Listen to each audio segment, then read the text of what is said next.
Blessed is the man who walks not in the counsel of the wicked.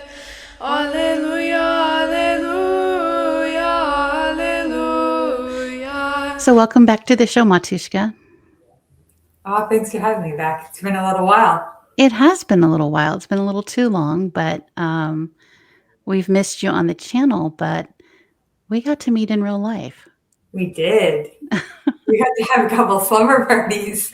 We did. We got to stay up late and tell our life stories to each other. So it was just a super blessing to meet you in real life and confirmed what I already knew about you, which is you're great and I love you. And it's And just we're great to best have you back. friends. Yeah. Well, fun. So we're going to get a little more into your story today. Now that I've heard your entire life story, we've always talked about our, in our little chats, little bits and pieces of our lives. But today we're going to start at the beginning and kind of go through how you became Orthodox. So why don't you set us up with what your family life was like as a young person? So we were raised Roman Catholic. We attended Mass every Sunday, Sunday school. My mom was raised Roman Catholic and her family is very pious, a lot of priests and nuns. I grew up with, frequently going to the local convent because my mom's aunt, our great aunt, was a nun there. And things had loosened by that stage after Vatican II. So we would often pick her up and she would come to all of our family gatherings. My dad had been raised sort of I think they nominally went to the United Church here in Newfoundland. He's from Corner Brook. He converted to Catholicism later on. He had actually gone to seminary for a few months to become an Anglican priest. And anyway, that didn't work out. And he ended up becoming Catholic with my mom. But the family was so pious that, just to give you an idea, when we would have family gatherings with all our cousins, because everybody lived in the same city, we would actually have Mass first. And then we would have a family party. Yeah. So that's how pious the family was and how dedicated they were. The cathedral in the city where I'm from St. John, New Brunswick. I live in St. John's with an S, Newfoundland, Labrador. And in the cathedral, there's a small chapel dedicated to the Mother of God. And it was actually our family. I think our family and another family had donated. I think our family donated the original architecture pieces to look like a church in New York. And then when Vatican II happened, they revised it. So then another family has a dedication plaque. But there's an actual plaque there to my great grandmother and grandfather, Elizabeth, and his name is escaping me right now, but dedicated to their memory. And they lived in Center City, and they would go every single morning to Mass before they would go to work. So that's the family I was raised in. My mom, I would say she was Catholic. She was, as we would say, culturally Catholic, Irish family. I think probably it's fair to say that my dad actually took it more, when a person becomes something, they usually take it, that becomes more predominantly their identity, as a chosen thing rather than just a part of the family. So, and because Dad had been to seminary and different things faith was a real part of the family. We prayed, before we ate every family meal, we would say grace. And that was the environment in which I was raised. And because of the influence of particularly my grandmother, who was extremely pious, would pray for long periods of time on her knees every day. I from a young age, really believed in Christianity was not just what I was raised in, it was what I personally chose to believe in. And so she helped me a lot as well and taught me from a child to pray. And, we've talked in other places about the struggles I had learning as a child. And she would teach me to say every single day, "Come, Holy Spirit, enlighten my mind." And I really believe those prayers that she taught me and that I would say every day, that eventually that did lead to a moment where I specifically can remember that my mind was enlightened and I could understand in a way that I couldn't before, later on in my teenage years. So that's the environment I was raised in. What a blessing. You have to just stop for a minute. What a blessing, really.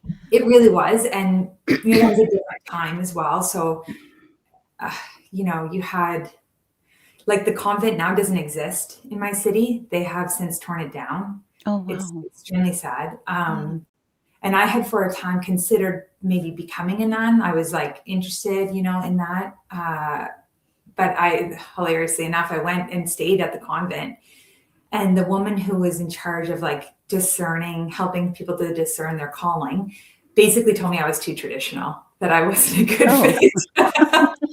And, but really what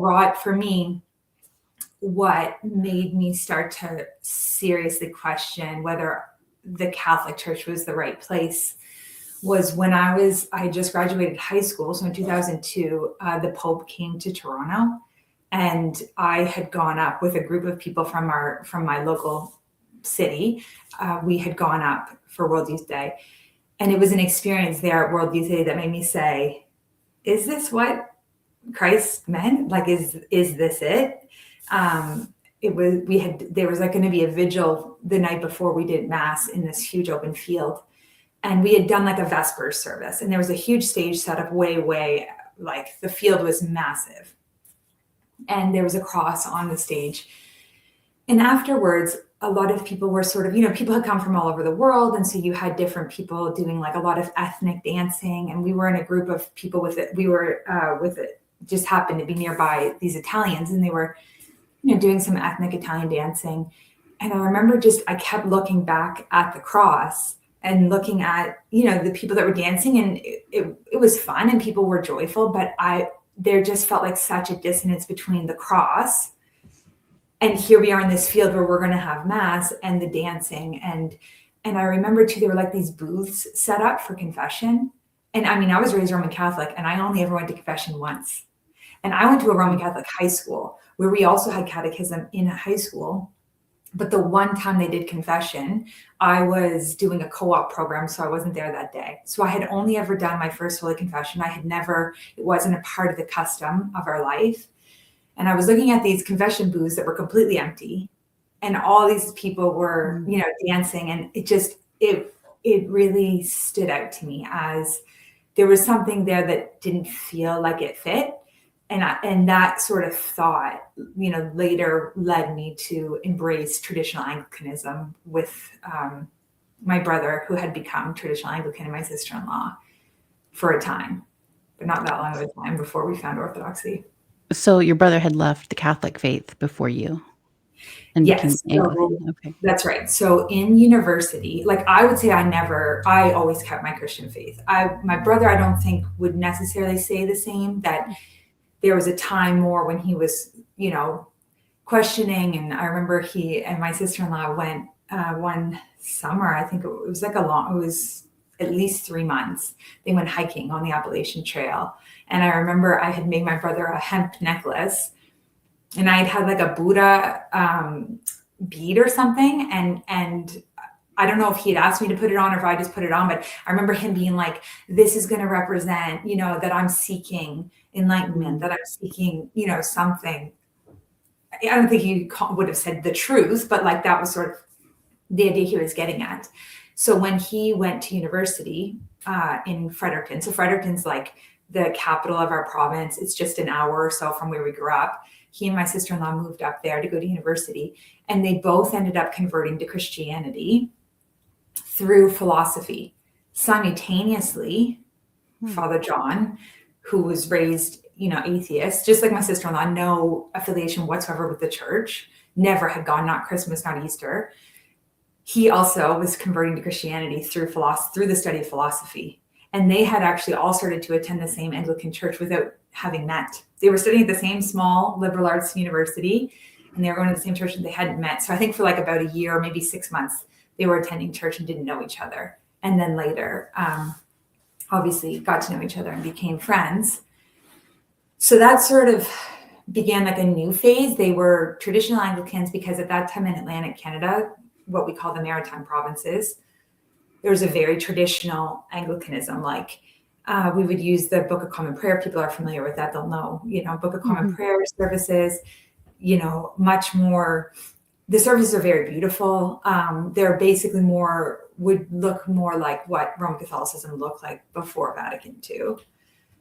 So they become friends, and a group of people, sort of another couple, and some others had gotten interested. We had one of our philosophy professors was an Anglican priest at the Roman Catholic university we were going to. Now, it's sort of Roman Catholic in name. It was publicly funded, so it had a Roman Catholic chapel and everything. But so there was a number of people who were interested. And what they started to do was they would, at the Roman Catholic church that was on our campus, every morning and evening, they would do morning prayer and evening prayer according to the Book of Common Prayer. And we would have lots of people come. So I ended up moving up there in 2002 after I graduated high school and moving in with my brother and sister-in-law. And so ostensibly I became Anglican because I was attending an Anglican church, but I wouldn't have at the time articulated that I was no longer Catholic. I sort of felt like I was Catholic, but, attending just a more traditional form of it.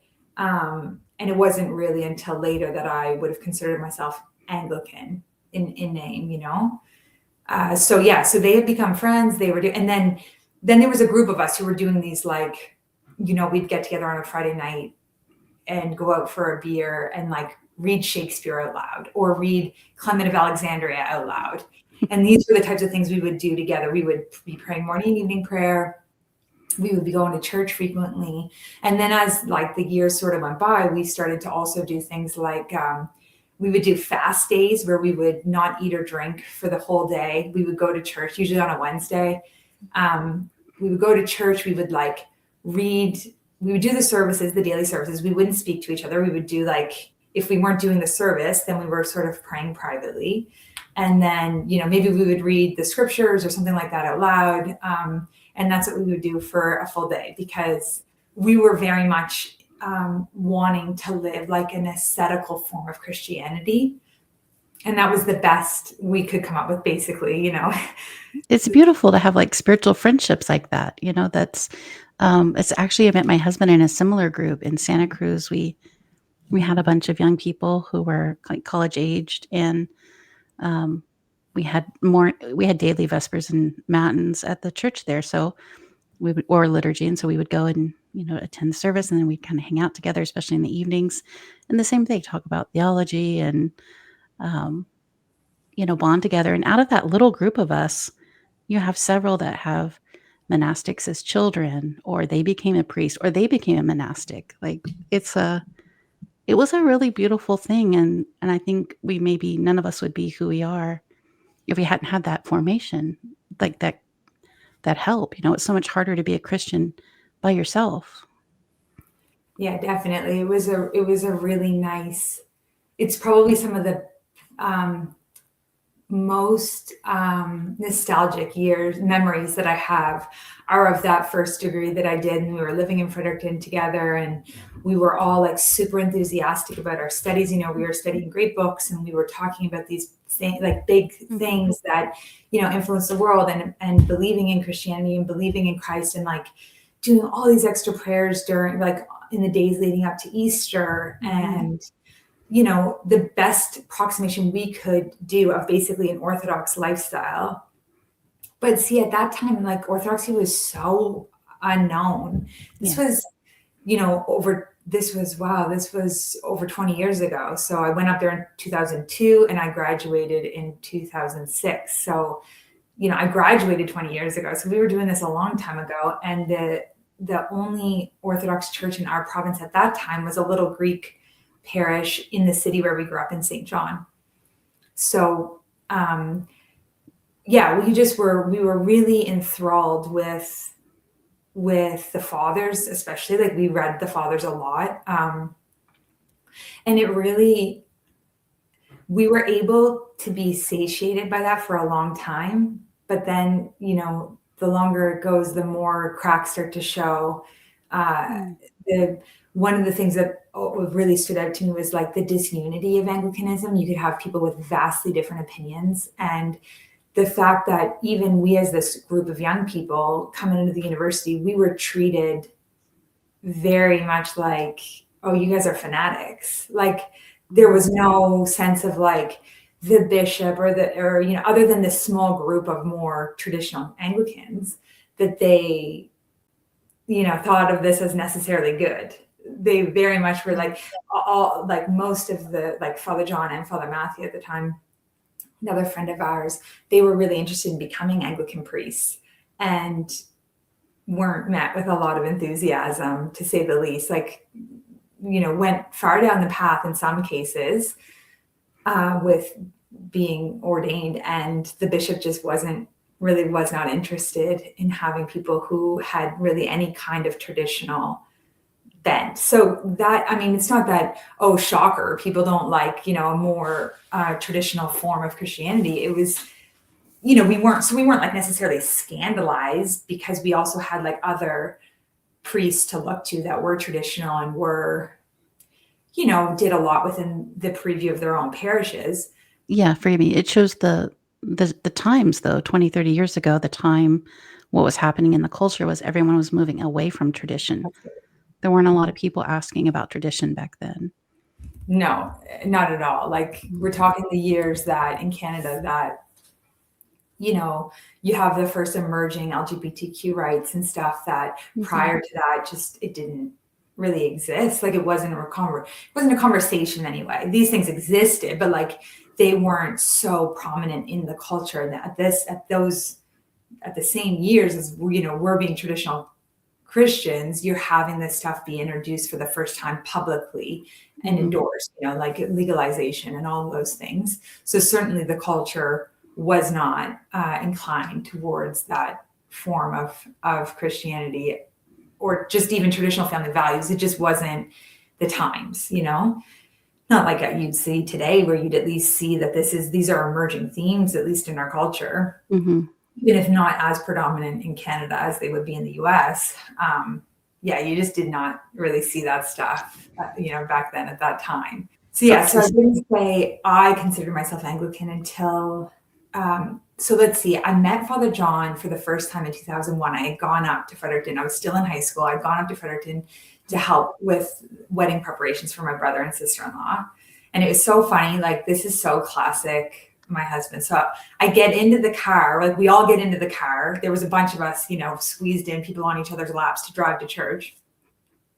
Before he can even be like, hello to this stranger, he starts talking to my brother about some obscure text he was reading by Aquinas. And he's like grappling with these ideas. And I remember he's in the driver's seat, and I remember being able to see him through the rearview mirror being like, who is this guy? And even when I moved up there, and a group of us, we had gone out actually to Tim Hortons, which would be like the Dunkin' Donuts of Canada, like very popular but common man coffee shop. And we were reading the Chronicles of Narnia together. Okay, this is who we were. Okay, and I remember he brought up this. He was like talking about the Chronicles of Narnia, The Lion, the Witch, and the Wardrobe, or whatever. The Lion, the Witch, and the Wardrobe. And he uses the word epistemological. And I literally, I was like, what, a couple months at high school, and I just went, what the heck are you talking about? and he was like, he was just like, and everyone started laughing, because it's like, he's such a brainy person, but it's so funny, because like, grew up with none of that, grew up with hockey stats, all of his memorization and all that interest, the brain power went to like hockey stats. And then that focus shifted to Christianity, into like philosophical texts. And anyway, so we started to date in 2003. So it was actually a joke. I had forgotten that we did this until our wedding. My brother, when he gave his sort of like best man speech, he brought it up. We had been joking around, and I said, well, why don't we just play rock, paper, scissors to see if we should get married? Like, before we were even dating, I was like, we should just, basically like a Christian arranged marriage. Like, let's just leave it up to God. And so as a joke, it was like, we play rock, paper, scissors. You win, we'll get married. I win, we won't get married. And he won rock, paper, scissors. And so we were like, oh, well, I guess we should go on our first date. Like, we were in this big friend group, that took Christianity seriously. So we started dating, and then we got married, or we got engaged, I guess, the next year, and we were married the following. So 2005. So I did not really consider myself Anglican until 2005, when we were going to get married. And I had to tell my grandmother that I was going to get married in an Anglican church. And that was painful, very, very painful. So that's sort of when I would consider that I had really become Anglican.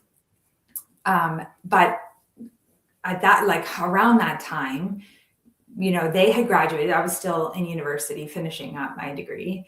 And most of that core group that we were praying with every day had like graduated and moved on. My brother and sister-in-law had moved to Nova Scotia they had actually joined like an intentional community for some time. Like their story's a little bit wild, not like yours. So they like joined this like intentional Anglican community where like people lived communally, and they had like a little chapel in the house, and they were going to do services every day, and everyone was going to get along, and you're going to live your own like independent life with, if you're going to school or if you're working, but have meals together and share in the Christian life. And it was an utter disaster. And at least from my brother and sister-in-law's perspective, and it resulted in my brother like just, I think it'd be fair to say, to like almost being on the brink of like a breakdown, like just to see this is Anglicanism lived out. It doesn't work. Mm-hmm. There's so much disunity, and it's like allowable disunity. What's interesting about the Orthodox Church is like, and what it just felt like such a sigh of relief to finally find it, is like individual people, even individual parishes or bishops, can choose not to do what the church teaches. But what the church teaches, though, is clearly defined. And like that's, so it's like, whether you personally agree with it or not, here's what it is. Whereas in Anglicanism, it's like every single thing was left up to individual subjective interpretation. We would use the Book of Common Prayer, which is like the traditional book. And then there's the other book was the Book of Alternative Services, where you could pick and choose. We basically joked about it like a choose your own adventure prayer book. So like that was Anglicanism. And I think my brother saw that, and sister-in-law, when they did live in that intentional community. And I mean, maybe I'm a little bit mischaracterizing it. I don't think so. I think broad strokes, that would capture their experience. So we got married in the Anglican Church in October of 2005. And the very next day, my brother and sister-in-law started to attend the Orthodox Church in St. John. They moved back to New Brunswick and started to attend the Orthodox Church. So everything was hunky-dory at first. We got married October 8th. I remember it was like Halloween or something, typical us. We like did this whole procession by ourselves out in the woods, like Father Sarah from Rose would do. So it was like, I think it was Halloween, and we were going to hike this trail that I think on a good day takes 4 to 6 hours one way to the mountain. Oh, wow. We brought all these icons, and we were going to do this procession through the woods, and we were going to do prayers when we got to the top of the mountain. At some stage, we get to like a bridge that you have to cross over, and the bridge had been washed out, so we couldn't go any further, and we turned back or whatever. But these were the kinds of things we were doing. We were Anglican, they were Orthodox, but it was all good because, we were, we could get along, and we could be Anglican and they could be Orthodox, and it didn't really matter. At that time, by the providence of God, in September of that year, a woman moved from Vancouver to be a professor in New Brunswick. There's 2 main universities in the city, in the capital. St. Thomas University, the Catholic university, is where we went. And University of New Brunswick is just literally down the hill. They almost share a campus. I mean, in a certain way, they share a campus. So she had gone there to teach classics. So she was attending this only Orthodox church at that time in St. John. So the following month, when my brother and sister-in-law started to attend, they met her. So she starts to tell them about St. Anthony's Monastery because her brother was a monk down there. So she's telling them all these stories about the lives of the saints, and they'd go to visit her in her office, and she'd be like, "Oh, look at this Life of the Saint I was reading this morning." I actually distinctly remember them telling me it was about a nun who was saying that when she woke up to do her prayers, there was like a force sitting on her chest, like a demon sitting on her chest. And she had to like struggle with the demon in order to be able to overcome him to do her prayers. So here's this woman telling them stories of like contemporary people of things that we only read from like of Alexandria. Things that we started to, a nagging question that we always had was, where are the saints today? Mm-hmm. If the gates of hell won't prevail against the church, then where are the saints? Where are the miracle workers? We would read the lives of the saints. I remember distinctly sitting in our living room in our shared apartment, and my sister-in-law and I reading the life of St. Nicholas, and how he stood up in the font, when he was being baptized, how he refused to drink from his mother's breast on Wednesdays and Fridays. Mhm. They sound fantastical in a sense when you have no lived experience of people like that anymore. They sound like they're fairy tales. I mean, we believed them, but certainly they could sound like they're fairy tales when we're allegedly a part of the same church, right? But we don't see anything like that anymore. And that's what we were told. Of course, the great lie of the West is branch theory, like Anglicanism and Catholicism and Orthodoxy. Oh, we're all one. We're invisibly the body of Christ. Mhm. Communion, but somehow we're invisibly the body of Christ. So that kind of excuse, like, it lasted a little while, oh, the Anglican Church is the Orthodox Church of the West, that type of mentality, right? But you didn't see any of those lives of saints. All the stuff we read about in the Fathers, you saw very little evidence of that remaining in the contemporary Anglican Church and in the contemporary Catholic Church. You saw very evidence of that remaining. Mhm. This woman starts to tell him all these stories, particularly about Elder Ephraim and how he had gone to the hospital in Greece. There was I think it was maybe when her dad was sick. I'm not sure of the exact details, but I remember her telling the story that Elder Ephraim had gone to the hospital and he had healed someone. And the doctors were calling after him saying, don't leave. We have others here who are sick that you can also heal. So she's telling my brother and sister-in-law all these stories. They're, of course, relaying it to us. I'm particularly impressionable because of my character. Father John's going to do things slow and steady, and he's going to deliberate a lot. But I'm more like, especially when I was younger, it's like, yeah, oh, let's do it, like get so enthused by stuff. And, but my brother misunderstood, and he thought that Yedrin Ephraim had already reposed. I was just telling him all these stories. So this is back in 2005. When he realized that Elder Ephraim is still alive and you can go to the monastery and see him for yourself, then it was like, okay, things changed into a different gear. So at that time, our little sister, so she's 4 years younger than me. She was still in high school. Was she still in high school? Yeah, no, she had just moved up to university. She was in first year university. I was in fourth. And she also starts to get interested in Orthodoxy because of my brother and sister-in-law. And, we had talked to her a lot, like when we were Anglican and all those things. Like we had talked to her. She was involved even as a teenager. Her and her friend would teach Sunday school at our Catholic parish that we grew up at and stuff. And so the three of them, let's say, are catechumens-ish. Like she's living up in Fredericton, but she would drive down with this professor, Maria. She would drive down with her for church and stuff. Whereas my brother and sister-in-law were living down in that city where the church was. So that's when things really started to change. Like once you start to hear about the fact that the church really has living saints, and it isn't just another version of Anglicanism, but in the East, like an Anglicanism with icons, which I don't think my brother and sister-in-law really thought even at that stage, but you can kind of initially you might have that impression, we can all just get along and there's no real, you're Christians and we're Christians. We're just Christians in this way, that type of thing. So yeah, the living experience is the point. It's the main difference. Things can look the same on the outside, but it's the lived experience of the church that is the core of the difference. 100%. And so that's exactly the point. Everything can look the same. Presumably you could you could be Anglican, have all kinds of icons, to follow an Orthodox fast, but it's actually, the continuity of the Holy Spirit acting within the church, which is the body of Christ, that he has passed down through the laying on of hands and the teachings.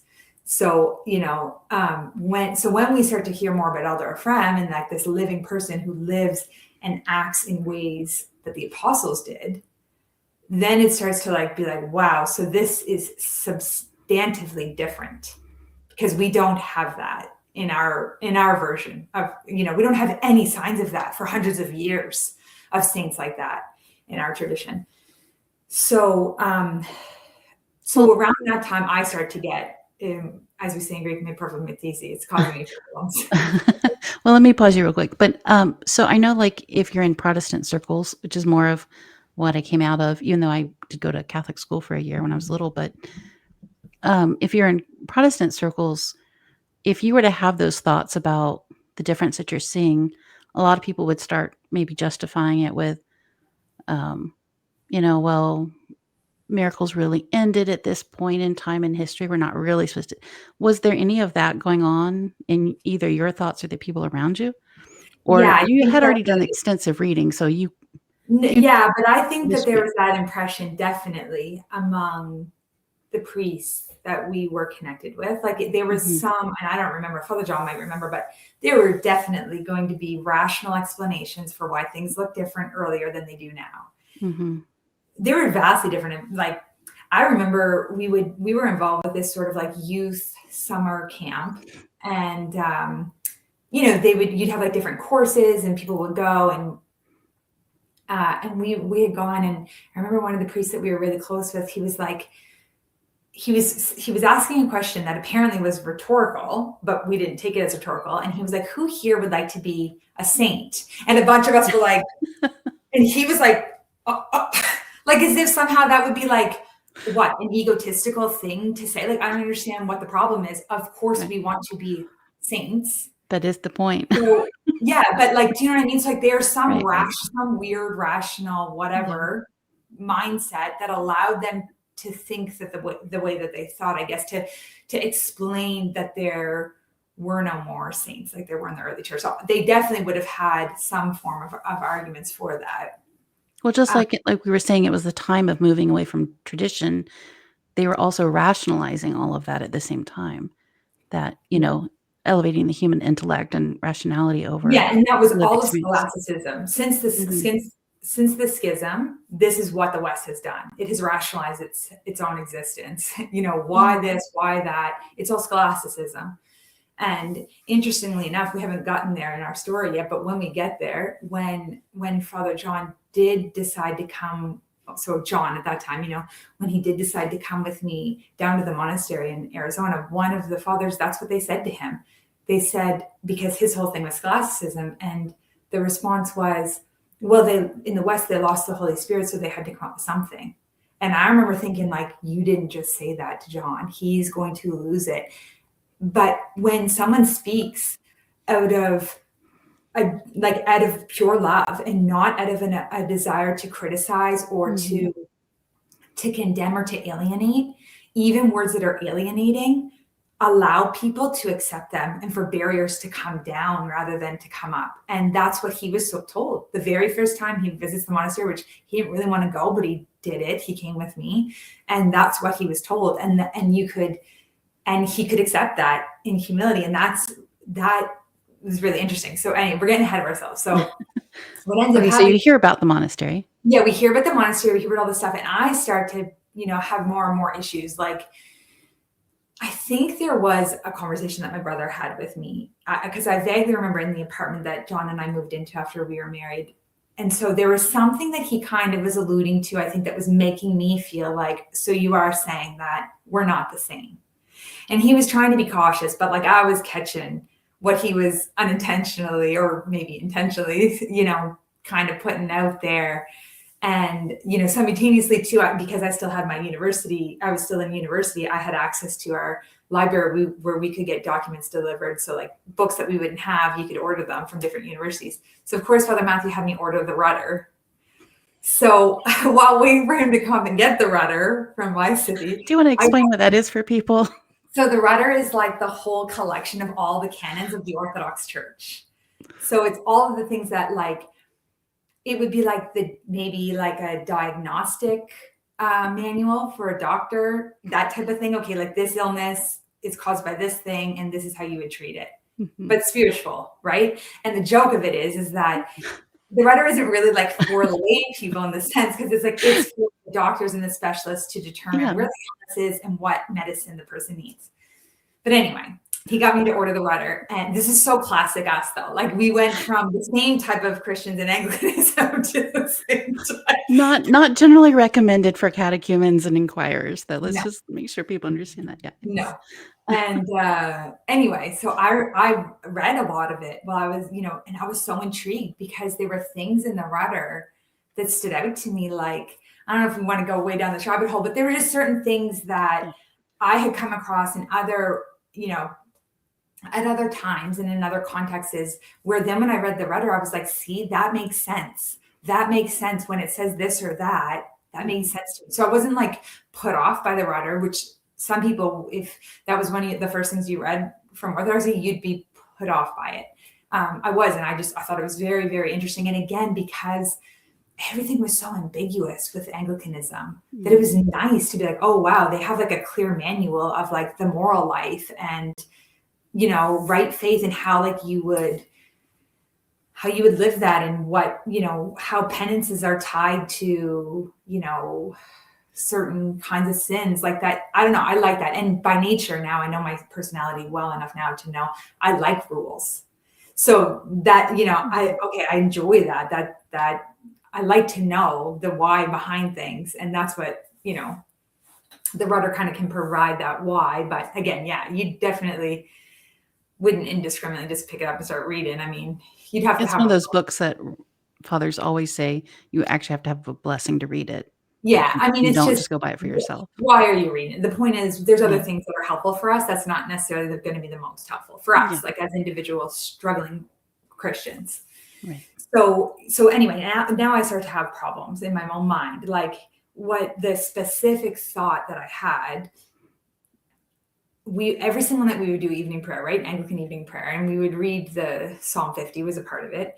And so that line, take not your Holy Spirit away from me, started to become a thorn in my side because I started to say, well, what if I don't have the Holy Spirit?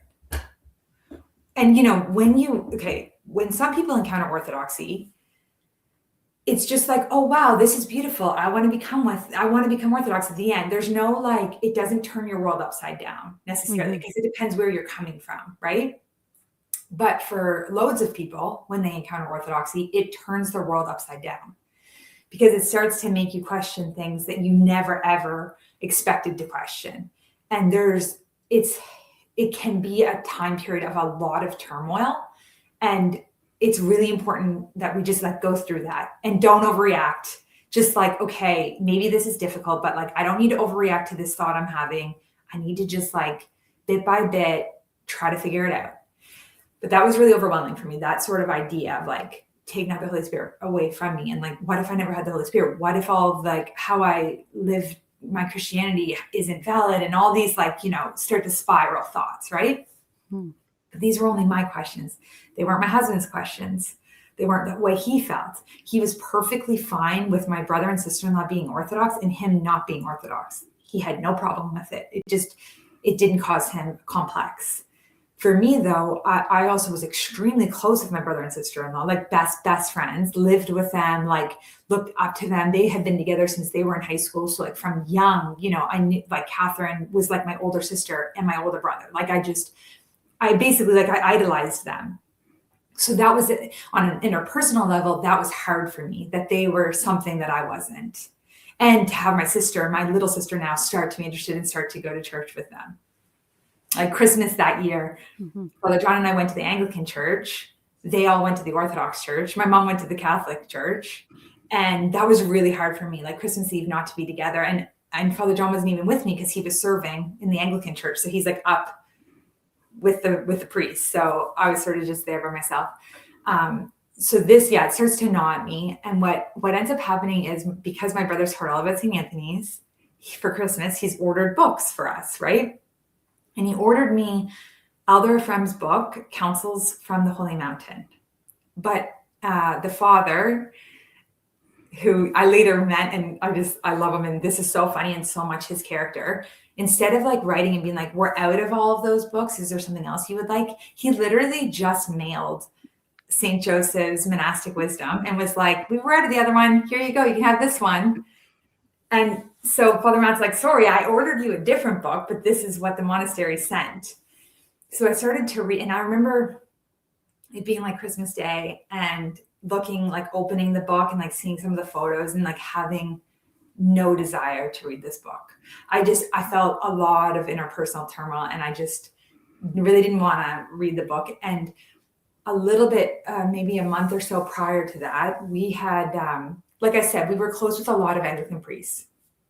There was one priest in particular who I was very close with, and I had been confessing to him for years, and I treated him like my spiritual father, and I loved him like my spiritual father, and I listened to him like my spiritual father.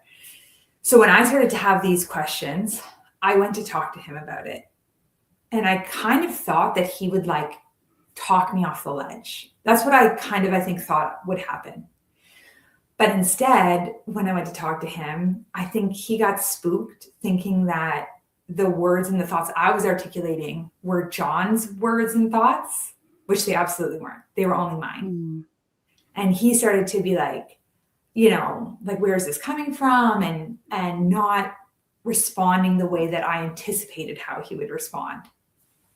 And I was really surprised because I felt like, oh, I don't have someone to talk to because he's really just like concerned with how John feels or thinks. And I went back home and I talked to John and I was like, this is what happened. This is how the conversation unfolded. And I remember at the time, John being like kind of annoyed and was like, thanks. Now she's going to become Orthodox.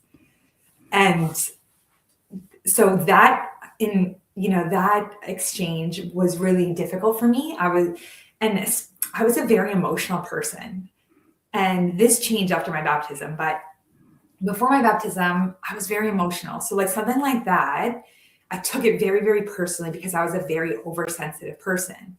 So like it hurt me a lot when realistically, if you could see it from his perspective, of course he was going to be uncomfortable with me coming to him about that. You know, Matthew and Catherine had left. He'd known them as well, you know, and I see. And, you know, John was, you know, this like person who, and we were really close to this priest. Like every single Wednesday we would go, he would have mass at the like Anglican mass at the UNB chapel at the University of New Brunswick. They had like a little chapel. I don't know why they even had a chapel because they were secular. I don't really know. It must have been a tradition, an old layover. They must have had a chapel at some point. So we would use this tiny little room for Anglican mass and stuff. And yeah, we were just really close with him. So like him and Father John would do like lecture series together during Great Lent.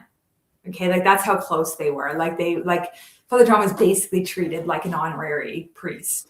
So from his perspective, I could see how he would maybe think that that's where, you know, my thoughts are coming from, but they really were just my thoughts. But anyway, the providence of God, the point is the providence of God had it unfold such that he didn't understand exactly what I was, you know, that I really genuinely was coming with my own thoughts and feelings. And I just needed someone to help me navigate it. So, I mean, maybe it wouldn't have turned out the way it did, but it kind of was one of the propellants that caused me to have all this turmoil, because I felt alone in it too. And so Father Matthew gives me this book for Christmas, St. Joseph's Letters, Monastic Wisdom. I'm like, I don't really. And he's like, you know, enthused and like, this is the spiritual father of Elder Ephraim. And I'm just like, okay, cool. Like, you know, but I started to read it and it completely changed the way that I thought of everything. Like I found St. Joseph was so full of love. And the impression I had from it, two things. One was at the time I was studying Aristotle's metaphysics in one of my fourth year courses. Wait, say that again. You were studying what? Aristotle's metaphysics. Oh, it's okay. Philosophic texts about God, essentially. Right. And so it uses a lot of terms like nous, these Greek terms. And I could never understand exactly what the nous was. Like I remember our professor like describing it, but like I couldn't fully conceptualize it until I started to read St. Joseph the Hesychast. So here I'm reading an illiterate monk from, you know, when would he have been writing these, in the 30s, in the 40s? And he was helping me to understand Aristotle. And I was also reading St. Maximus, the Confessors, the Four Loves, I think. The Four Loves?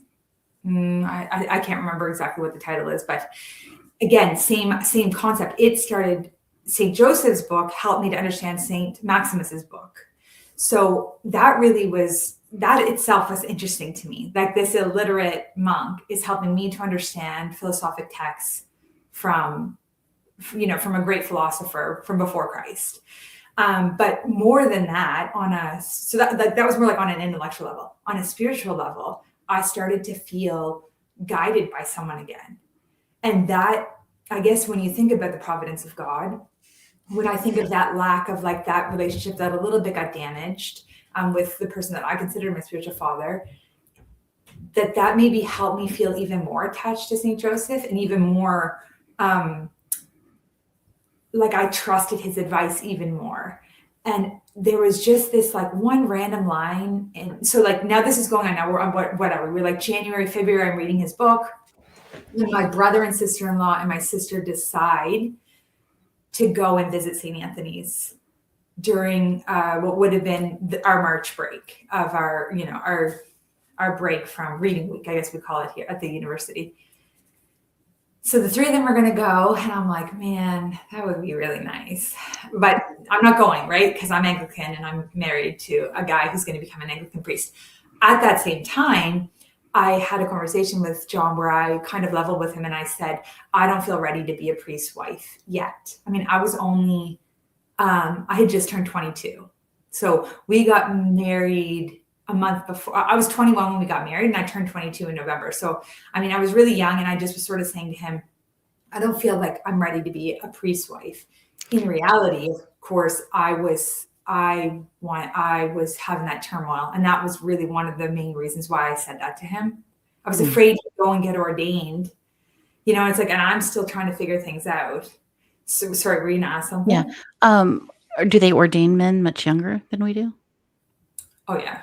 Oh, okay. They don't wait till they're 30. He would have been 24 at that time. Okay. Yeah, they definitely would have. If the bishop, he had gone through all of the steps to be ordained, except for like one or two things, but they didn't want to ordain him. And that's the only reason why he wasn't already ordained. So again, the providence of God. Yeah, I was going to say. So when I said to him, I don't feel ready, like I don't feel mature enough, he said, okay, then we'll wait and I won't pursue this anymore. Like I'll just pause everything. And I think ultimately that's what helped him to become Orthodox, because he had the humility to say like, okay, I'm going to wait then. I'm not going to pursue this thing of my own will, you know? Mm-hmm. So when that conversation's taken place, I'm reading St. Joseph. And then I had gone down to visit I had gone down to our hometown. I was at my mom's house. So I guess maybe I just went down for the weekend or something to see her. And I think I went to the Orthodox church that Sunday. I remember like asking John's permission, like if it would be okay.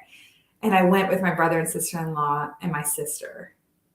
Yes. And then it was really funny because that weekend, my little sister was like, she like had lectured me about how I needed to take Orthodoxy seriously. It's very comical. Like if you knew my sister's personality isn't the kind that's going to lecture me. I'm going to lecture her.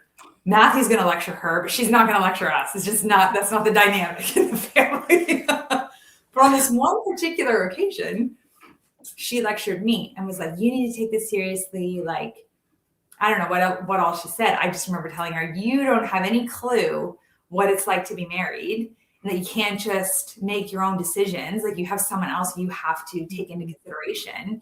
So like, thanks, but you're being naive. But because she had told me off, it like stuck with me more. So on our way back, so the next day when we went to church or whatever day it was, we went to church the Sunday. And then on our way back up to Fredericton, this woman, Maria, who had moved from Vancouver to New Brunswick, whose brother was a monk at St. Anthony's, we were driving back with her. And I said to her, like I was in the car and I said, like, do you think it would maybe be okay if I also went to the monastery? And I remember her being like, yeah, why wouldn't it be okay? And I was like, well, I don't know. So I went home, and at that time on the St. Anthony's website, you could click on the website and it would like be Papa Ephraim's voice chanting like the Apologetikion for St. Anthony. And so like to get courage, I kept like listening to it again and again. And then I was like, John, what do you think? Like, do you think maybe I could go down with Matt and Catherine, and her name wasn't Catherine at the time, and Kate to the monastery? And he wasn't happy, but he was like, okay, he knew where this was headed. So he said, okay, go for it then. And it was like a wild trip to even get down there. We like drove to Bangor, Maine, took like a bus to Boston, and then flew. I don't know. It was a whole like process to get down to the monastery on cheap tickets as, these poor students. And so by that time, then when I'm going to the monastery, then now I'm like in real, genuine, a lot of inner turmoil. And, for anyone who's like at that stage in their life right now where like they're interested in Orthodoxy, but it isn't so straightforward as like, let me just go to church and never stop going to church. Like there's different dynamics that make it difficult. You really have to push through that turmoil. You have to persevere, and you have to be patient, and you have to trust in the providence of God, that he has a plan, and it's not going to necessarily be clear. And it doesn't mean that we're not going to suffer or things aren't going to be difficult, but that ultimately it will be for our good. So we went down to the monastery kind of, and I knew like going down, like, okay, this is probably going to be it. Like I'm going to become Orthodox out of this. Like I can't really turn back. And one of the main things that made me feel like I could was a line that Elder Joseph wrote, St. Joseph, in his monastic wisdom. It was so simple. It was like, for those who wish to love Christ, come and love him.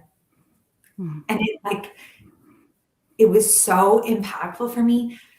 When like the saints, someone can say something to you, or you can read something that like to any other context, it wouldn't necessarily seem such a big deal, but then you read it in this one context in your life, and it's like, it changes everything for you. And it made me feel like Orthodoxy wasn't looking at me like I was less than. It was looking at me like, hey, we're here. You want to join us? We'd be happy to have you.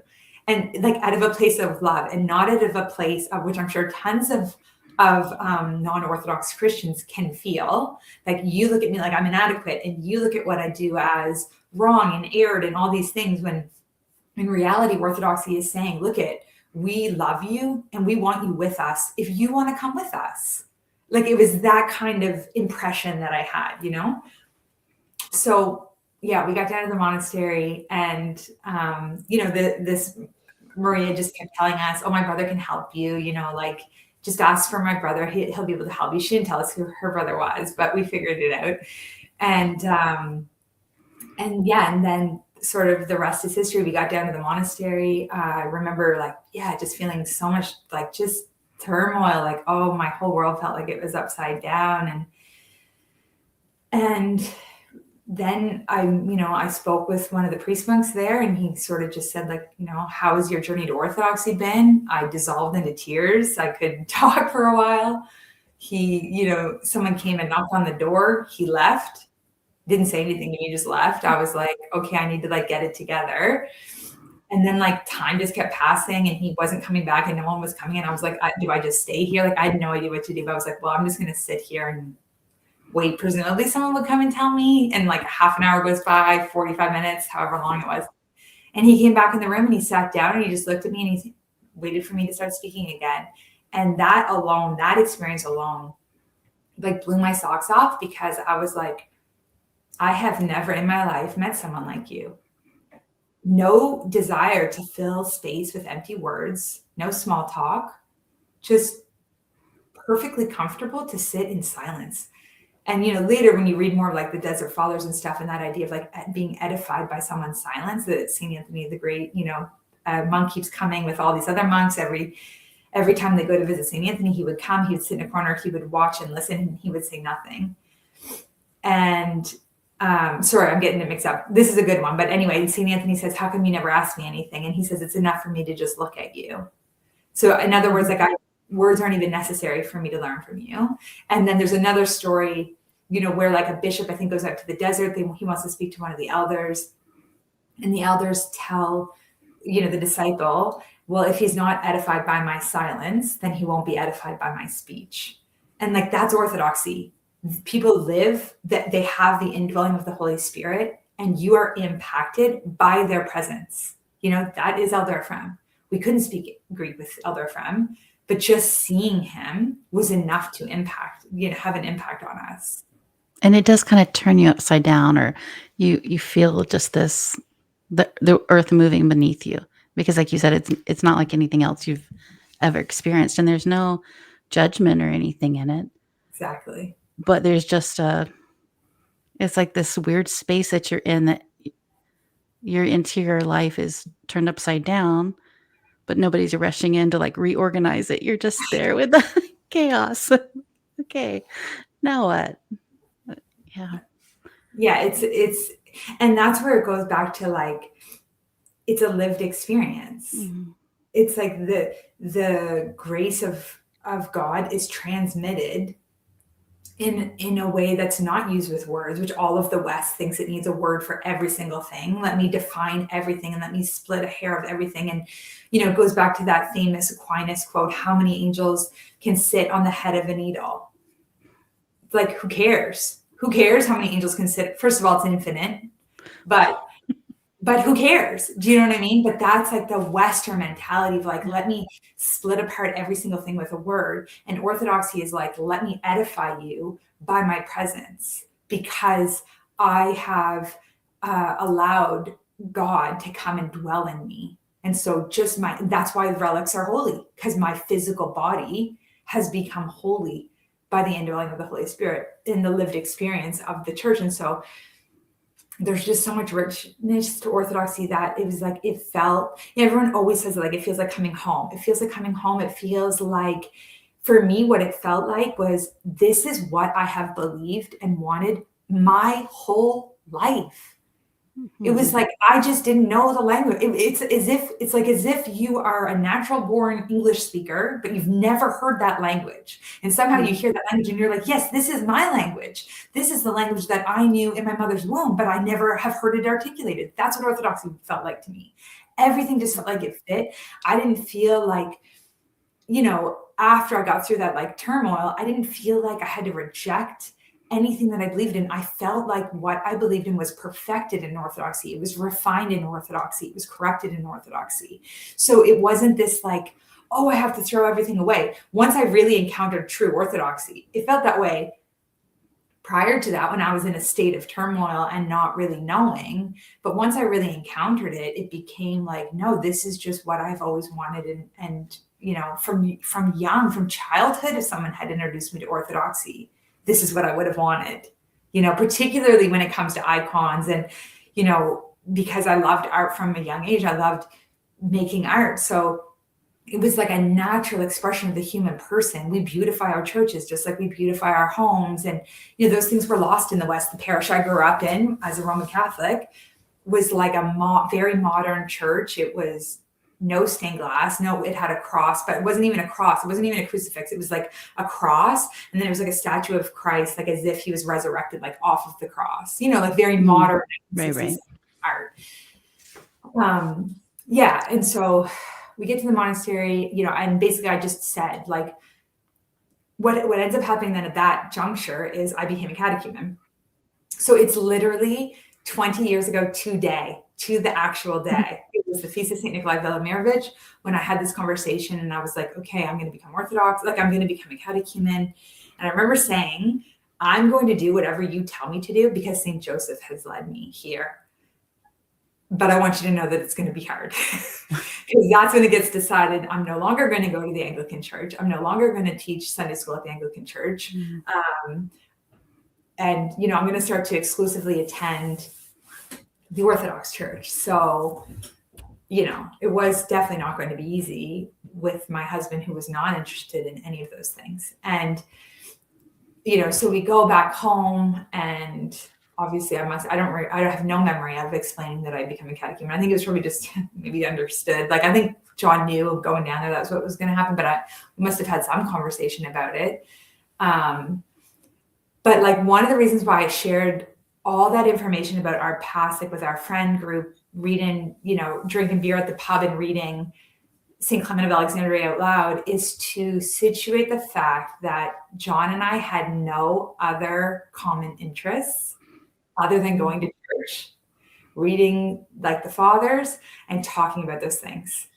We didn't share the same interest in music, in art, in theater. We didn't do like date nights where like we would go to the movies. Like I I mean, surely we've gone to the movies together, but I can't even think of like, I would go to the movies with my dad. I didn't really, just wasn't stuff that John and I did together.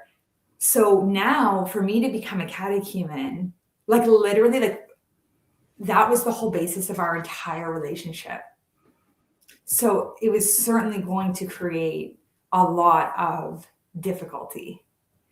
And, I was encouraged to remain a catechumen and to wait and see, about John, because again, it was sort of believed that maybe he wouldn't be so long in coming along, given, some of the stuff I had expressed, like, him being willing to wait to be ordained and those kinds of things that take a great deal of humility. It was thought like, well, maybe he'll come along fairly quickly. So remain a catechumen. But even being a catechumen, well, essentially for our relationship, I might as well have gone and gotten in the font immediately, because it meant all the same. It meant now I'm being fast. It meant now I'm going to no longer go to, like, every single Wednesday night we went to the Anglican church, and every single Sunday, bare minimum. Every single day we're doing morning and evening prayer together. So all of those things changed. I started doing my Orthodox prayer rule, I started fasting. I start going to driving down to my hometown every single Sunday, an hour and a half or so away for church, an hour and a half, like one direction. Then you're doing church, and then you're, coffee hour, and then you're getting back like late in the day.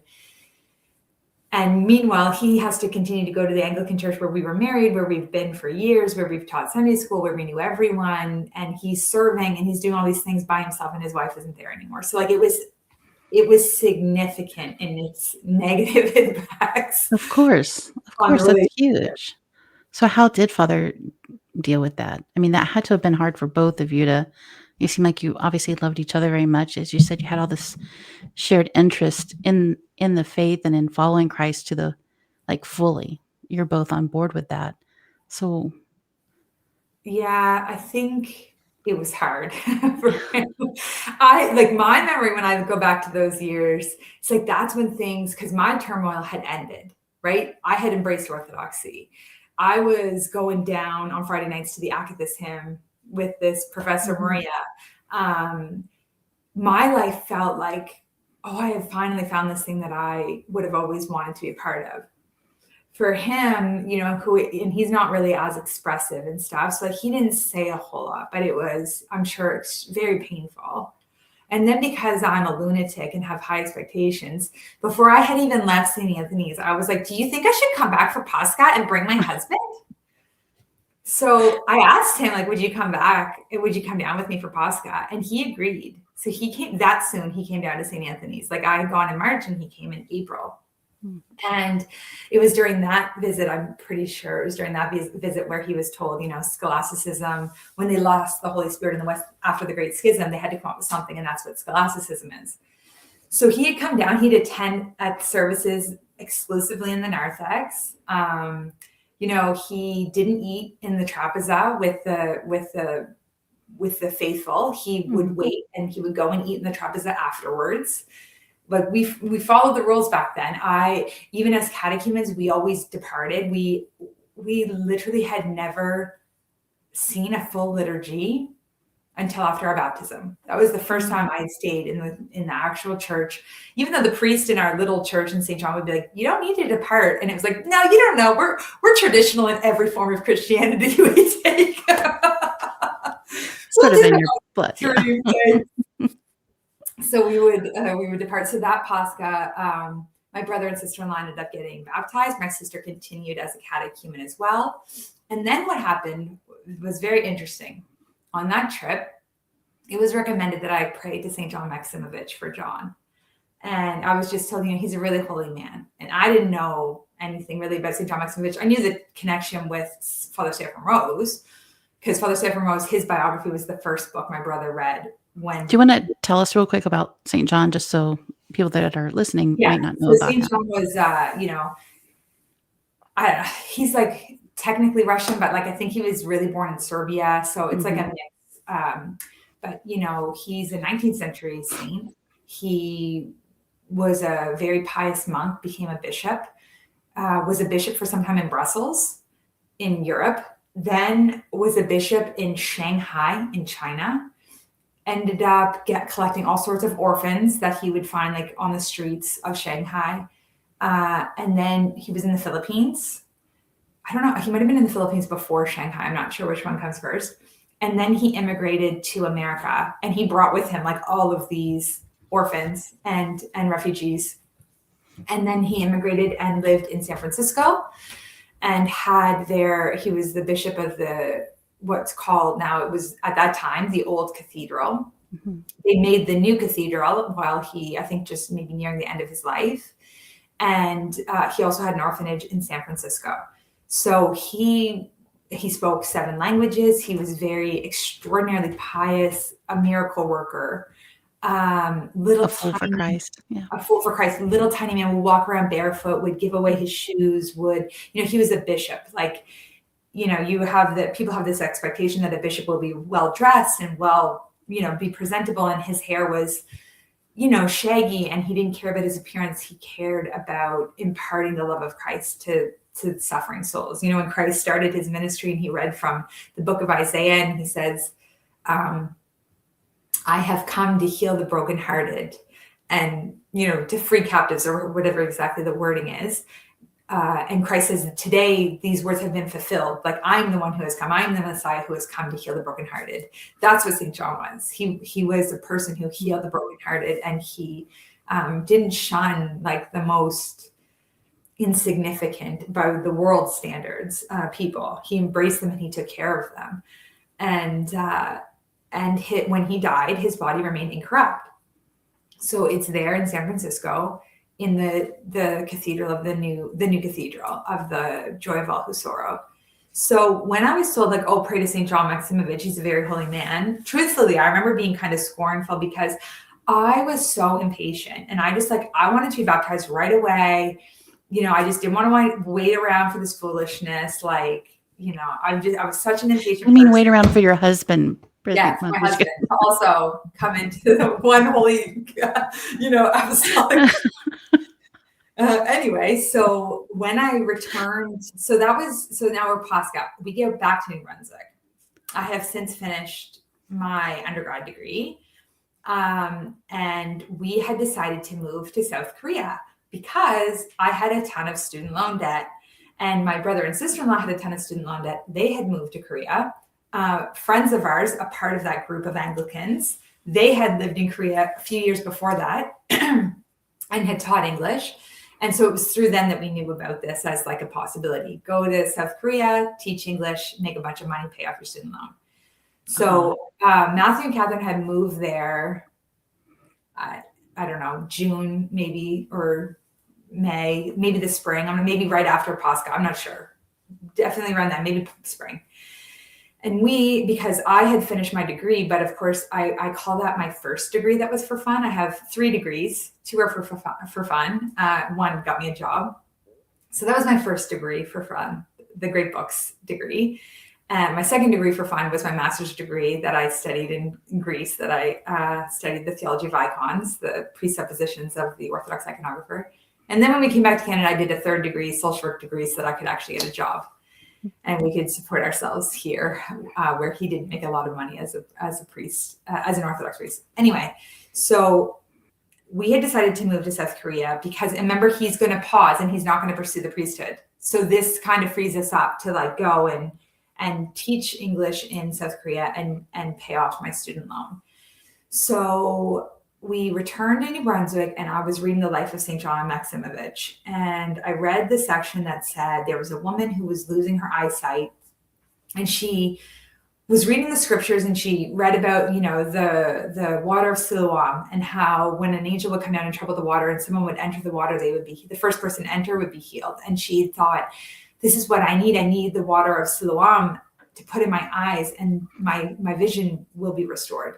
So soon after that, she was praying at St. John's tomb. So he was buried in the actual cathedral, but downstairs in the cathedral, as many bishops and abbots are buried in the church, in a crypt underneath.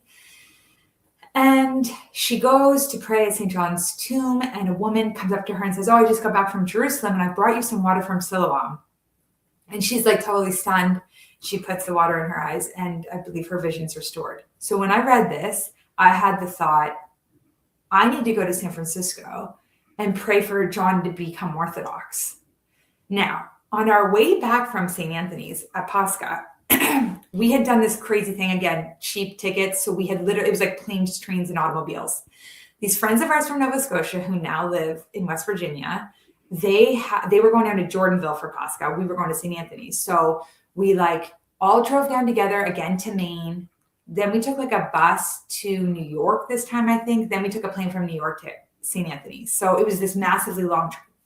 On our way back, we had 10-hour layover in Times Square. Like we'd have to be in Times Square in New York to get the train back or whatever. Like we'd get into the airport, but then you'd be like in Times Square for 10 hours. And I had no desire. I had experienced Times Square on the way down to Arizona.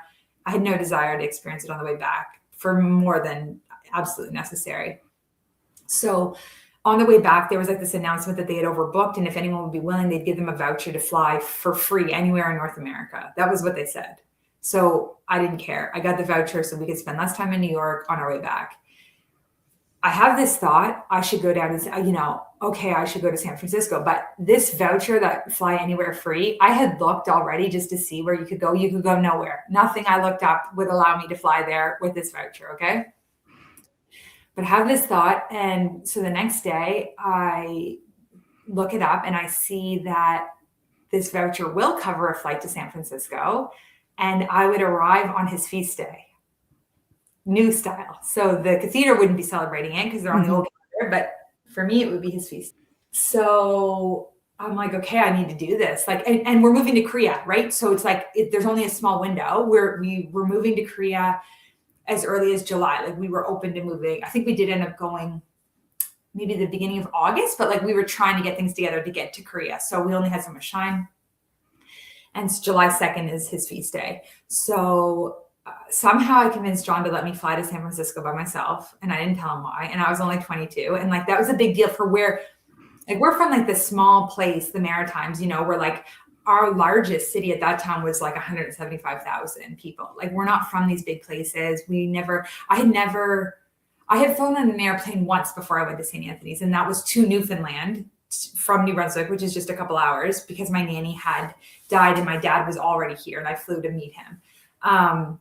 So yeah, John somehow lets me go to San Francisco. I did not tell him why I was going. Just for the record, I might have been impatient and a little bit of a lunatic, highly emotional, but I wasn't that indiscreet, okay?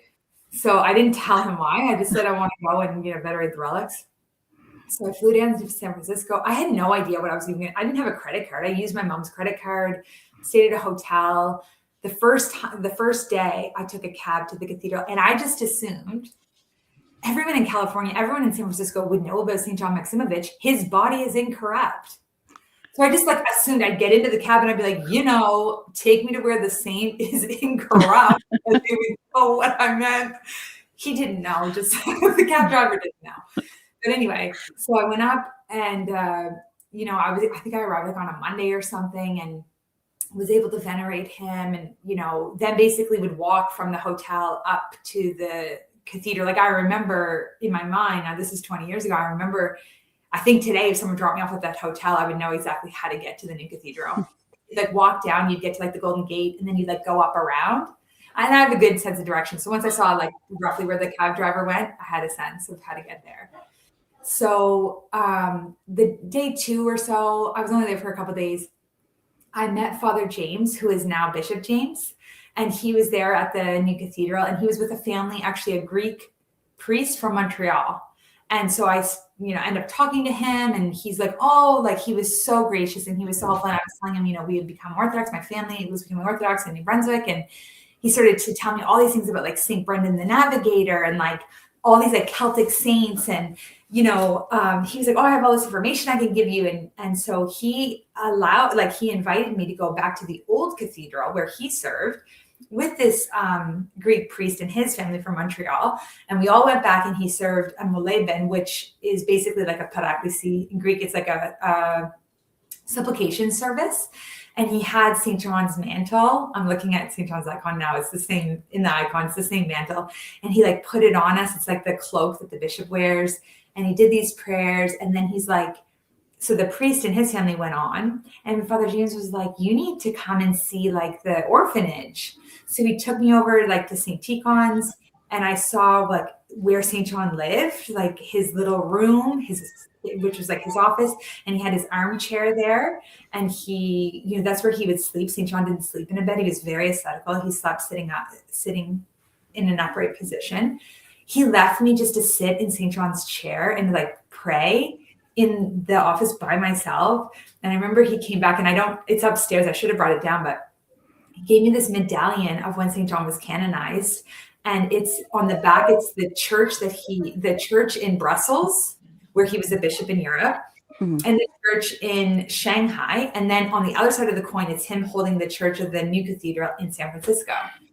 Now, what becomes interesting is that, you know, eventually we also lived in Asia and in Europe.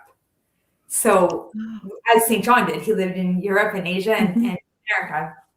So anyway, it was such an amazing experience. Father James was so gracious, gave me all these like stacks of papers of like different things about St. Brendan and about different Celtic saints. And then he like dropped me back off at the hotel. I remember my brother and sister-in-law calling me from Korea, like in the middle of the night, and like tell us everything. And I was like sitting in the hotel room telling them all about it. And the funniest part was where I grew up, it's a port city, like San Francisco, like the city I live in now. So I was going down to San Francisco, I was wearing like a sweater, and my mom was like, they're going to laugh you out of town. You're going to California in July wearing a sweater. And I got to San Francisco and it was so cold. It's very cold in the summer. Yeah. Very cold. Anyway, so those are all really happy memories. So I prayed to St. John. I prayed a lot to St. John. And I remember like lighting a candle before his relics and just being like, I still remember like the words I said and everything about John becoming more like about basically just him being willing to like abandon everything for Christ, which is what our whole relationship was always built on. You know, even when he proposed to me, I was like, okay, I'll marry you, but so long as, you know, this relationship never comes between me and Christ. Like that's literally the words I said when he asked me to marry him. And he was like, yeah, of course. Like that's what it's always been about.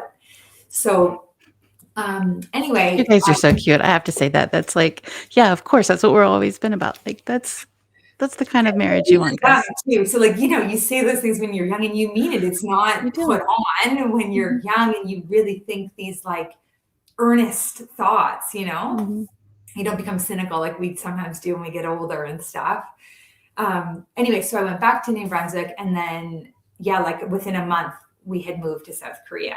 So now we're in South Korea. And what's really interesting is these friends that we had in our Anglican group, they had told us they didn't live in Seoul. They lived in another city outside of Seoul, or like a village or something. But they had told us that they would go into Seoul to go to the Anglican church, and they were never able to find the Anglican church in Seoul, which is the capital of South Korea. And it's like 30 million people, which is like the population of Canada. So we were always like, did you really look though? Like we couldn't imagine that. So we get to Seoul, and there's two Orthodox churches. They're in the same area. There's a Russian Orthodox church, St. Maxim the Greek is what it's named for. And then there's a Korean Orthodox church under the Ecumenical Patriarchate for St. Nicholas. And they're within the same compound. And they would do like Holy Week and Pascha together, but otherwise they would serve independently. So Father John goes to try to find the Anglican church and also cannot find it. Everything there was like through subway, right? And it's like, well, you would follow the directions, but it's not like an easy place to navigate. It's a massive city. And I mean, unless someone else you knew was Anglican and knew how to get there and show you how to get there, like it wasn't easy. So he tried and could also not find the Anglican church. So he starts to attend the Orthodox church with us, thinking again, that Anglican way, well, I can attend this. Okay, I can't commune, but like, it's the same thing, right? And so time is going by. I'm saying a lot of prayers to St. John Maximovich. I was praying basically as Zacchaeus pretty much every day, trying really hard not to speak, not to argue, not to, you know, and my brother and sister-in-law, and to my brother's credit, who's much more, well, emotionally, I'm more of like the fighter, but for him, he's more of like him and John. That was always the relationship of like, not exactly debating, but like teasing ideas out together. So like, it probably did require a good deal of restraint on his behalf too, not to engage in that kind of, we tried really hard to be respectful. One of the things we did do though, is, as I said, my brother, one of the first things he read was Father Ephraim Rose's biography. And he had gotten that from this friends of ours from Nova Scotia. They were originally from Nova Scotia, now in West Virginia. They had become Orthodox, and they had gone to their wedding. And this was during the time when that Anglican intentional community was falling apart. And my brother saw the biography of Father Ephraim Rose, and he was like, well, let me read this and see. And that's when it like catapulted him and my sister-in-law into Orthodoxy. So he had acquired a copy of Father Ephraim Rose's book, Genesis, Creation, and Early Man. And Father John from Young, in addition to hockey stats, knows everything about dinosaurs from little. Like if I say, if I like see something, it's like, they'll be like a dinosaur in like a movie, and he'll be like, yeah, that's not. No, they've mixed two different dinosaurs together. They're from different periods. Okay, that's his mind. So my brother was like, why don't we read this book together and find out what the dinosaurs are? Like, let's figure out dinosaurs. So we started reading that out loud together. It's a huge book, but we had a propensity for reading books out loud together. So it was just, what we did. And so we were doing that simultaneously. He was open to reading this book all together. And then John decided what he was going to do. So this must have happened before this, was he was going to write basically a thesis to explain to my brother why he shouldn't get baptized. He was going to explain how it's not consistent with the Christian tradition for him to be baptized Orthodox. So he must have began up, I guess, before their baptism, but he worked on it for a while, and that actually made him convert to Orthodoxy. Like his own process of trying to write down an apology for why you wouldn't be baptized Orthodox, because again, we would believe in the branch theory, that's what actually helped to have him be like, wait, this doesn't work. It's not consistent, And so he didn't like articulate that exactly at that moment or anything. But what happened was we were walking to work one day, because we would walk every day to work there and back. And I saw that he was using a prayer rope. And when I saw that he was using the prayer rope, remember, he's come into the Orthodox Church because he can't find the Anglican Church. We had started the Nativity fast, and he said he was going to do some form of like Western fasting, like the old form of like you abstain from certain things. And when I saw him with the prayer rope, I was like, okay, St. John's prayers worked. And we never had a conversation about it. It wasn't like, oh, now you're Orthodox. Oh, we just, as much as he was willing to participate, you know what I mean? Then he was, and then he just was also a catechumen, and we were both catechumens together in South Korea. So we lived there for just over a year. We came back to Canada for just 6 weeks. We got baptized here, and then we immediately moved to Greece because he had done his master's degree actually with Father Andrew Leth, which is an Orthodox priest in England. Father John had done his master's degree before we moved to Korea. As an Anglican, he studied the father studied CC Areopagite, but as an Anglican. And so he wanted to do his PhD, and I really didn't want to move to a non-Orthodox country. I was like, if we're going to do this, why don't we go to an Orthodox country? And we had heard about Thessaloniki that you could go and learn Greek and then enter the university. And once again, he bowed to the will of his tyrannical wife, and he agreed. And so that's why we moved to Greece, was for him to do his PhD. And then we were freshly baptized when we went to Greece and started to get to experience Orthodoxy on the most intense version you could find, where, in a city like Thessaloniki, where every single night there's vigil, relics all over the place, our local parish. I remember one night we were heard all this noise. We looked down, and there's a huge procession going by with the skull of St. Raphael from the island of Mytilene. Just the local church, which is right directly behind our apartment building. So, then we really got to experience Orthodoxy as a lived experience, because there was so much so many churches and holy sites and holy people that we could then encounter. And then about 2 years after that, my brother and sister-in-law also moved to Greece and studied. So we kept saying, like, with the reforging of the fellowship, we often, followed each other. And now they're in New Brunswick, and Father Matthew is a priest. He has 2 parishes, the little Greek church that we went to in St. John that for years didn't have a priest. Once the priest, that was there that we had when he moved on. My brother has an English-speaking parish in Fredericton as well, and he serves as well as the Little Greek Church in order for them to have services, because no one's going there, at least right now.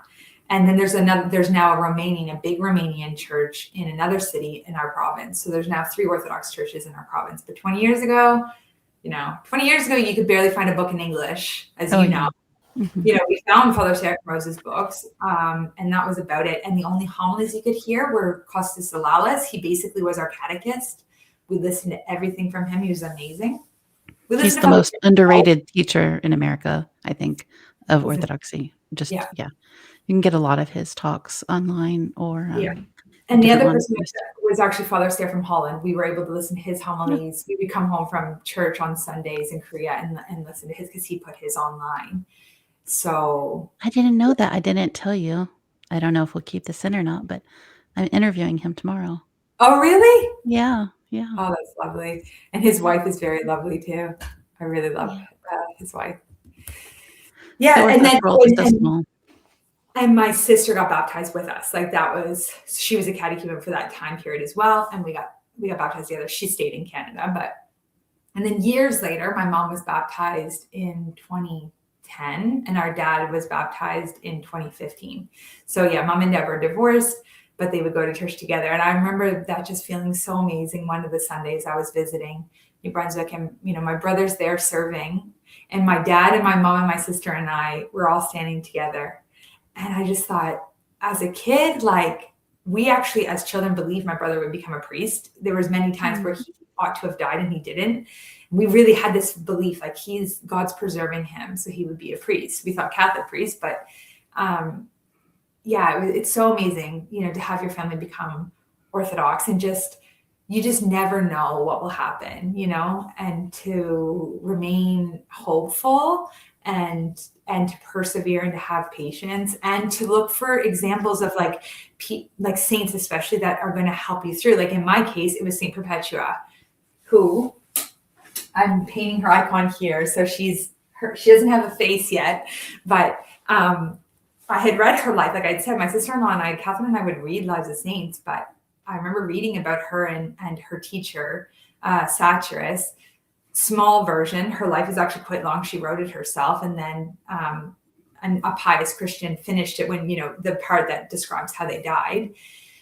But what really impressed me about Saint Perpetua is that she was living in Northern Africa in Carthage, and she and a group of people were converting to Christianity. So at that time, the Roman Emperor Septimus Severus had outlawed conversion to Christianity. You were allowed to be a Christian, but you were not allowed to convert to Christianity. So her and her handmaid Felicity and Severus was the teacher, Satyrus, and then there was Saturnius, Secundulus, and Revocatus. They were all, like, at that time, they had become catechumens. So they get arrested specifically for being catechumens. Mm. So I was a catechumen. I was 22 and she was 22. So that right away, I felt like, I felt a connection with her. Then the fact that she was willing to be put to death to convert to Christianity. So she could have said, look, how long is Septimus Severus going to keep this rule in place? A couple of years? How long before his son, I think it was Geta, would take over? I can just wait them out. I'm only 22. Eventually converting to Christianity will be legalized again. She didn't want to wait. She was literally a mother of an infant child and was willing to have her life end in order to accept Christ. So they get arrested. Their teacher doesn't get arrested because he can teach Christianity. They just can't learn it. And they're all in prison. The teacher asked to also be in prison with them. They get baptized while they're in prison. And then lots of things happen. She has a whole fight with her father a couple times. Her father tries, when she goes before the proconsul, he tries to physically remove her from the platform. And she just won't have it. And then he comes to her in prison. He again tries to get her to, deny Christ. And she says these words that are to me, very significant. She says, and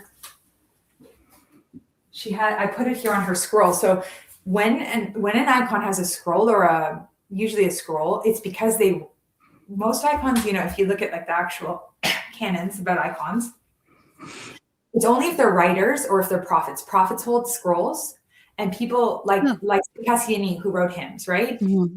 Perpetua, who wrote her own life. So that's why I have her with a scroll. Otherwise, they really shouldn't have. They might have said beautiful things, but if they weren't writers, technically, we don't put scrolls in the icons. So on the scroll, it says, "Neither can I call myself anything other than what I am, a Christian." And it's because her father comes to visit her in prison, and he starts to say to her, "Forget all this. This is crazy. Like, let me get you out of here." And she says, "Father, this water picture here," so it's like a container of water. She says, "Can that be called anything other than a picture?" And he's like, "No, of course not." And she says, "And neither can I be called anything other than what I am, a Christian." And in addition to her praying, she has a vision where she sees her brother in a dark place and suffering. She had a little brother who had died prior, and she prays for him, and his condition improves. So like that too, like prayers for non-Orthodox and how the impact of it.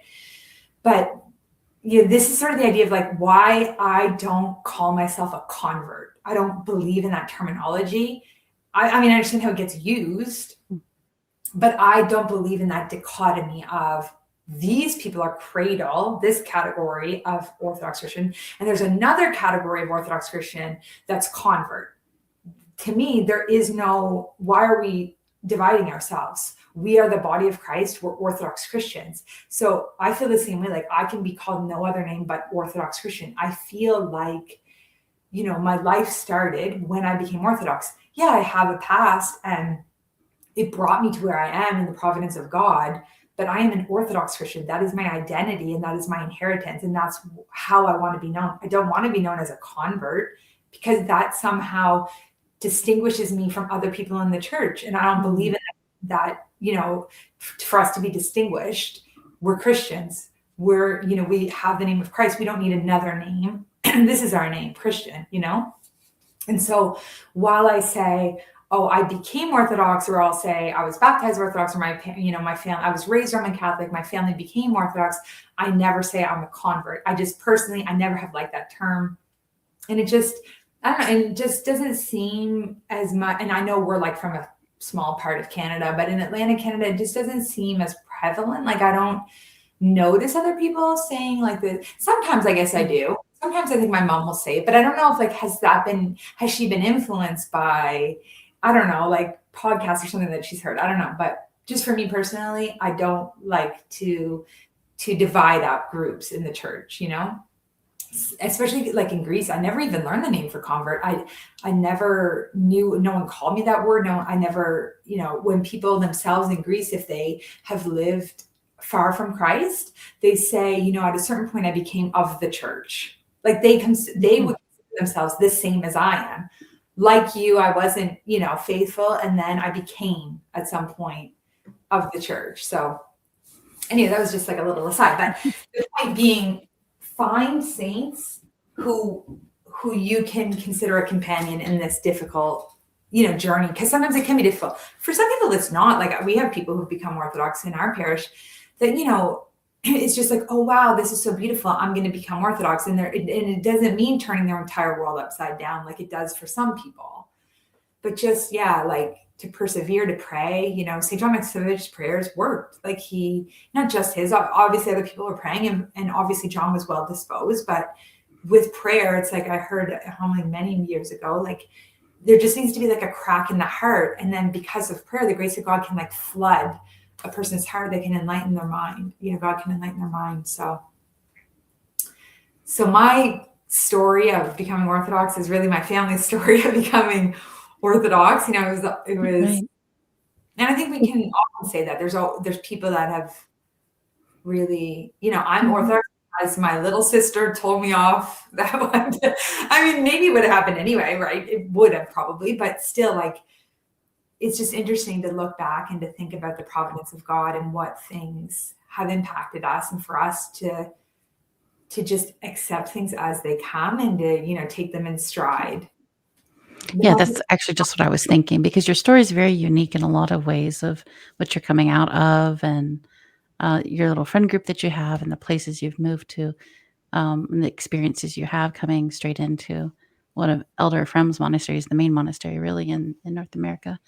Very unique experience. But when you look at the individual moments, they're pretty universal for all of us that coming to terms with whatever roadblock is in our heart or in our mind or both sometimes dealing with those can be such a frightening time. So I think what you said was spot on, just taking it slow with prayer and just meeting the next thing, taking the next step over and over, not trying to think of you know how is this going to impact my family if I do this big scary Yeah, thing, because you don't know yet. You have to take just day by day.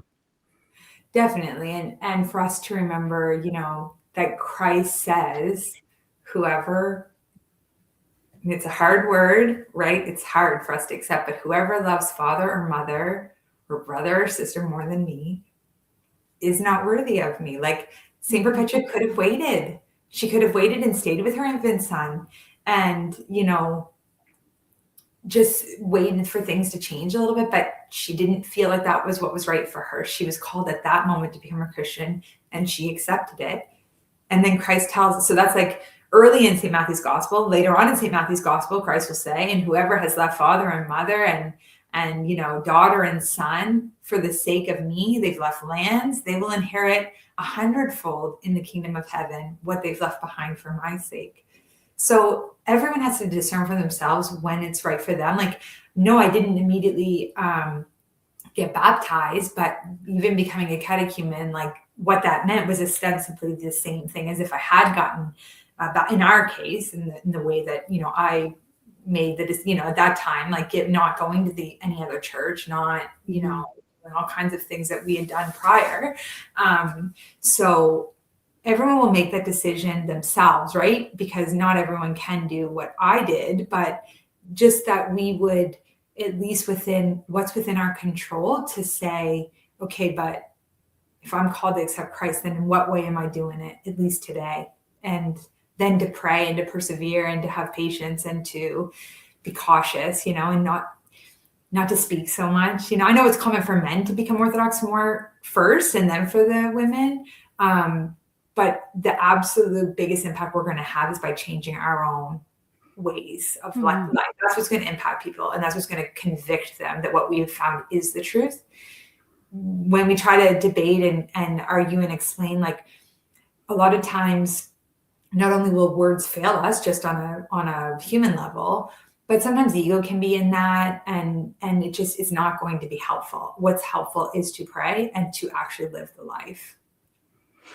Yeah, and I want to go back for a minute about what you were saying about the relationships and what the Lord said about you have to love Him more than father and mother, and any other relationship, earthly relationship. This correct ordering of the hierarchy, which I think we've talked about before, putting Christ first, then your husband, and then all the relationships below that. When they're correctly ordered, then you can truly love everybody. But if you have your spouse as an idol, well, if that position is switched, they are an idol to you. And that's a hard word for people, but it is true. We have to love Christ first. And if we do that, then the blessings and everything correctly ordered everything will work out. Um, I also wanted to ask you about, I think this kind of goes along with what you're saying right now is respecting other people's journey. Like your husband's journey was very different from your own. And part of that not pushing is just giving them the space to work through whatever they need to work through, right? Which you needed too, right? You had to have space to work out your thoughts and feelings and things. And I think, we always have to remember the other people in our lives need that space, and it might take longer or a shorter amount of time, but like, give them that. We all need that. Yeah, definitely. And we don't know how a story will end. Everything feels for us like it's a temporary moment, but it can feel like, oh, this is it. This is the end. Oh, this is how it's always going to be. And it's like, someone might be resistant today and literally tomorrow wake up and be like, I'm going to come to church with you. I think that this is for me now. Like, we just don't know. And so we should be really careful not to overreact, and people might even lash out and say all sorts of stuff. Oh, you wouldn't even believe what my dad said. Oh, I'll never become Orthodox because of you guys. I will never become Orthodox. And it's like, oh, you'll never become Orthodox, right, Dad? Oh, here's your baptismal cross. And come on up. We're going to take you up for communion now. And that's what happened. Like, family feuds, like there's parts of the story that we won't go into, but people can say things or react in certain ways, and it doesn't necessarily mean that that's where the story ends. So my dad, in the end, called to do confession and was serving in the altar the day before he dropped dead. Wow. You just don't know how people's stories will end. And so even when they react in wild ways, like St. Perpetua's dad, who was like trying to drag her down and like trying to thrash her in the prison. And she was just like, I'm not doing it. I'm not gonna, and just stayed calm and just said, this is what I'm choosing. And it's fine. You don't want to, like, it's okay. I'm not gonna try to convince you type of thing. So yeah, we just don't know where people's, stories will end. And that's what's beautiful too about it, like there's so much hope in that. And for us to find peace in that, because it's not always easy when there's like difficult, especially family dynamics about, someone becoming Orthodox or wanting to become Orthodox. And, but just for us to really remind ourselves, like, no, we don't know how things will end. And so I'm going to just pray and I'm going to trust in God. And I know that God desires for everyone to find this. And if people are the least bit open to it, God's going to help them tenfold. And just to remind ourselves of that again and again, because sometimes we can really, and we have, we can't shortchange the fact that there'll be a lot of temptations, right? So the evil one wants us to think it's impossible. And they want us to think everyone else can become Orthodox, but you can't. It doesn't work for your family dynamic. So yeah, God can't work through your dynamics in your situation for some reason, right? Your situation is too hard for Christ to handle. Exactly. It's like, that's not it. No. So just, for us and like pray to the saints and go to holy sites. Like if you can, and God will find ways. Like for me to travel from New Brunswick. So just to give you guys an idea of like how far away it is, New Brunswick is in northeast coast Canada. San Francisco is in west, southwest coast America. So it would likely be like, for sure, I would say mainland Greece is closer to New Brunswick than California probably is, because I know Arizona, the monastery of St. Anthony's, is further away from my house in Newfoundland than Cappadocia is in Turkey. So like very, very far distance. And this is what was so funny. We go to Greece and people will be like, first, always people ask us two questions. One, did we know Elder Ephraim? And did we know Father Ephraim Rose? And it's like, well, no, he died before we were born and also lived in California. Like, but yes, we knew Elder Ephraim. Yeah, we know him. And the first trip when we went as a family, Elder Ephraim met with us as a family and he spoke to us and he gave us words of encouragement. And he gave us each a prayer rope and he gave us each an icon of St. David of Thessaloniki, who lived in a tree. And lo and behold, we moved to Thessaloniki like a couple of years later, only a couple of years later from when we met Elder Ephraim. So, and then I met Elder Ephraim by myself when I came back from Greece, because we couldn't go to St. Anthony's for many years. We were living in Greece, but eventually I got to go again and I got to speak with him in private. And he, said these beautiful words like, God has given you so many blessings in your life. Like your husband's a priest. What are you going to give back to him? And last night we had pre-sanctified liturgy and I was like, I'm standing in the choir and Father John comes out to do the dismissal prayers. And, he's standing, there in front of the iconostas, in front of icons that I painted with my own hands. And I'm watching him from behind with his long hair, which he would never have had long hair. Like, pre-Orthodox John Palmer? No. But anyway, with his long hair, and I'm looking at him and I'm thinking, 20 years ago today, I felt like my whole world was falling apart. I showed up at that monastery and I just remember like literally feeling like nothing made sense to me. Everything was like doom and gloom. It just was it was such a hard moment in time. And here 20 years later, I'm standing in our own church with my own icons that he's standing before praying as the priest, the only priest of this entire province where my father's family is from. Like, you just don't know where things will lead. 20 years ago, that would have been hard for me to believe. And if someone had told me, I would have been, beyond the pale happy. But my mom always says this, and she's right. It's better for us not to know what the future is, because there's going to be difficult times too, Mm-hmm. and just like take things bit by bit and see how it unfolds. But the blessings are more than you can imagine. Exactly. 100%. Yeah. 100%. And we need to like cling to all of those good memories and all of those moments of like, where we just feel like things click together and they feel right and we feel supported, or whatever it may be, through the grace of God. Like, hold on to that, like treasure that, so that can get you through when things are difficult. Remember the time that you, I don't know, couldn't find a parking spot and you prayed to God and he helped you. Like, I know it sounds trite, but whatever's going to help us cling to, so that during those difficult times we can push through and not lose our hope. That's all we have to do. God doesn't want us to be saints overnight. He doesn't expect that of us, but he expects us to try, and he's going to give us his grace to try. And so we just need to do our little part to show him, I trust you, and I'm going to give, as much as I can of myself in order to follow your will. We're going to store up, purses that don't deteriorate, as he tells the apostles, and so that, we have treasures in heaven. That's what he's asking of us.